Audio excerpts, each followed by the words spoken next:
Did you guys understand like how big of a deal it was? Because we talk about climate, right? And at that time, Purple Tape, Illmatic, Wu-Tang. But I feel like Eye for an Eye is like one of those records that is like just such a timepiece to an era. And it kind of is like, you know, you could go back and there was a lot of posse cuts back then. But you know, some of them were like hit and miss. Like to me, this was like a record where you got like 4 of the greatest of all time, like at their peak and like delivering at their peak. It's kind of like, you know, the 72-10 Chicago Bulls season. You know what I'm saying? Right. Like who got on the record first? Was it Ray? Was it Nas? Like, it was Prodigy. Well, obviously, yeah. Because he set it off with the chorus. You know what I mean? He already did the chorus before Ray and Nas even got to the studio. So I think they was familiar with the chorus and everything like that. And they came in, and I could tell by the way they was looking and by the way they was repeating the chorus that this shit must be fire. So they came into the studio together? Ray and Nas, yeah. Wow. They came in there. What's that night like? You know, at the time, it's like you can't really believe you got Nas in the fucking studio. You know what I mean? And then, let alone Raekwon from like, you know. I mean, at the time, like you said, you guys are coming off of Juvenile Hell. The Infamous isn't made yet. The fact you guys got those guys there, that's a big deal for you. That's how powerful Shook Ones was. Right. Right? That's how powerful that song was. Like, so the record was out while you were finishing the album. So that record was heating up the streets. Yeah. Because it came out in 90. It came out in 94. So Shook Ones made them go, oh shit. Let's go see what Hav got over there. Let's go see what else you got. You know what I'm saying? So I got lucky, you know what I'm saying? So you know what I mean? Cause you know those guys don't fucking rap with just anybody. You know what I mean? Even if you're from their neighborhood, it don't matter.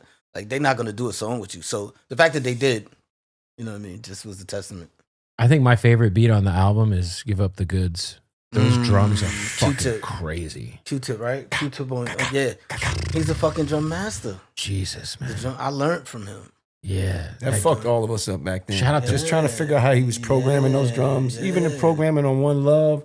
I think there was a programming was I think there was a DMX freestyle or something over Give Up the Goods. Am I tripping? You know, I think there was something with DMX over because that's when I first heard the beat and I went back when I was like, you understand? I was born in '87, so this 87. Yeah. Wow, young man. He's a young man. I'm a young man. We age like milk, us whites. So. Yeah, wow. Might be the best snare. That snare might be the best snare of all time. Oh my god! Or the burn is also snare is a great snare too. Oh my god! So you know, we're working with good snares over here. It's always a good thing. You start with a good snare, it's a good day. Do you feel like Infamous comes out? I mean, did you guys immediately feel like cemented, like, or was that something that came with time? Like, because I feel like even when we think about Illmatic, like Illmatic, as big as it was like kind of underground. Like it wasn't like the biggest commercial success at the time. Like I think it just went platinum, which is crazy. Like recently. But to us back then, I didn't realize that. Now when you look back, you realize, it wasn't a super commercial smash. But for y'all, like, and by the way, shout out to Riff Kid, because like Loud just had the craziest roster of rappers of all time. I think so. It was and it was all dope shit. Yeah. But like you guys make the Infamous, it's a classic. 4.5 mics in the source? 4.5 mics. Should have been 5. Should have been 5. 4.5. But there were some amazing albums that got 4.5. Is The Pressure On or Hell on Earth? Hell fucking yeah. The pressure was super on. It was on because I was like, I'm definitely not making nothing good as the fucking. Yeah, like how do we follow this shit up a year later? I said, fuck it, just make it more grimier. You know what I'm saying? Just get more darker, more grimier because it definitely was a darker and grimier album for sure. Those beats on Hell on Earth, you go back to them right now, are like insane. G.O.D. Like vultures.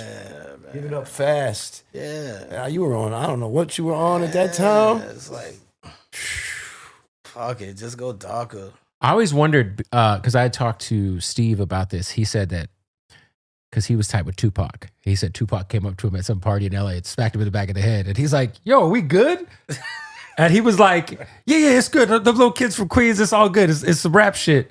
What y'all did, obviously, I think Drop a Gem on Him is one of the more slept on records? Not even in terms of like it being like a quote unquote like a part of a beef history, but just as a joint, like track number 2. That's a strong track number 2.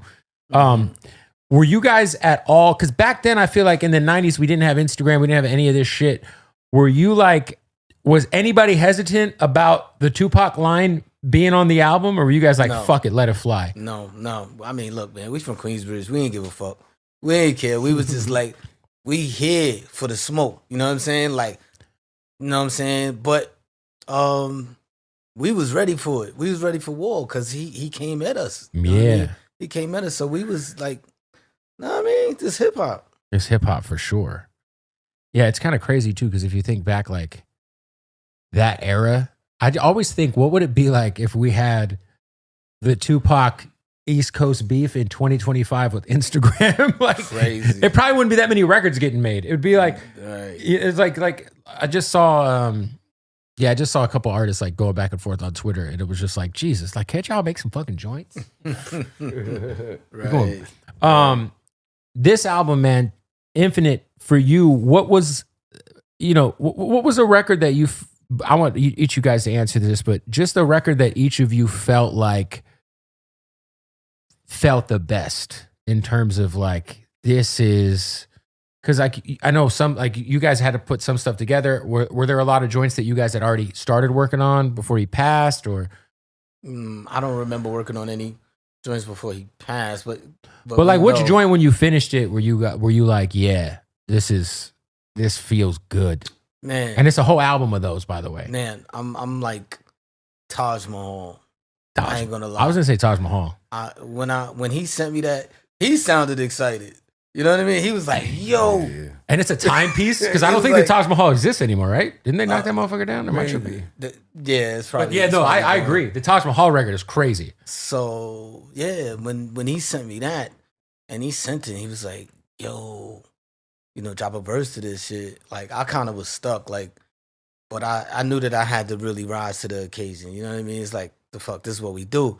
And I finished it. He added the finishing touches into it. So when I listened to it, and I was like, damn, this is crazy. Like, like I could listen to it 100 times straight, to be honest with you. It's my favorite song on the album. Like when I leave here, I'm going in the car and I'm really literally just 100 times straight. What about you? And for me, it was Against the World.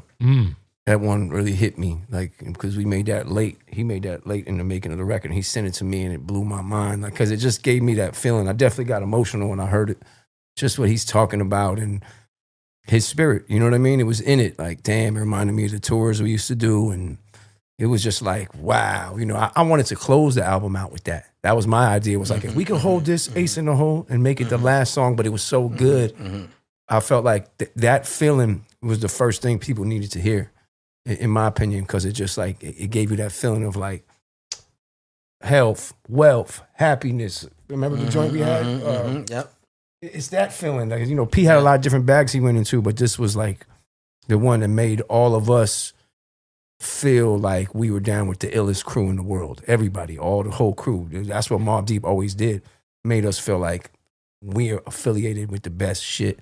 P used to always like say like our throwaways are better than people's, shit they worked the hardest. He was like super confident, and that record, it hit me where I was like, wow, that beat was just like perfect. It was like, wow.